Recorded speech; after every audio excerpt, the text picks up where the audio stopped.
طبعا معانا كبير مشجعي الزمالك في القضاه كفر صقر شرقيه. عايز يوجه رساله النهارده للنادي الاهلي. انا ما اعرفش، هو بيقول لي انا عايز اوجه رساله النهارده للنادي الاهلي، بس ايه هي الرساله ما اعرفش.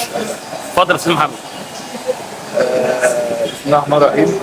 دلوقتي انا بحترم النادي الاهلي ومشجعين النادي الاهلي، بما ان مشجعين النادي الاهلي مش يستاهلوا لان حاقدين على الزمالك. ماشي، بس انا بشجع النادي الاهلي. بس اتمنى النهارده ان الاهلي ينغلب.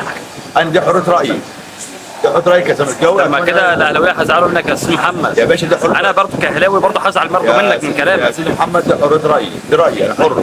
رايي كده وانت رايي كده. انت تتمنى ان الفريق يفوز كاهلاوي، انا اتمنى كزملكاوي ان الفريق ينغلب. بس انت اصلا يا استاذ محمد ما بتلعبنيش، يعني انت مش في البطوله اصلا. انت دلوقتي لو شجعت الفريق الاهلي يبقى انت بتشجع نادي الاهلي نفسه ونادي مصر. يا سيدي محمد، يا سيدي محمد، انت لو احنا زيكم في البطوله، لو احنا مكانكم في البطوله هتتمنوا ان الزمالك ينغلب.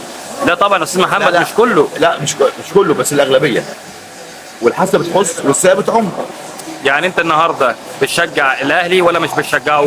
انا النهارده الاهلي مصر وكل حاجه، وانا مصري زي الاهلي وكل حاجه. اتمنى ان الاهلي يفوز، بس عشان جماهير الاهلي نفس الحوار دقه اللي انا قلته. عشان جماهير الاهلي حقودين علينا وبدنا يشتموا فينا وبدنا يعملوا فينا. والجون الاولاني لما الاهلي يجيب جون يقول الجون الاولاني. بس انت عارف يا استاذ محمد ان الاهلاويه كلهم كده في بلدك هيزعلوا منك. يا سيدي محمد ما يزعلوا، يزعل، دي حريه راي ولا بقول رايي بصراحه. دي فيها زعل، دي مش فيها طب زعل. انت بتقول النهارده كده النتيجه كام النهارده؟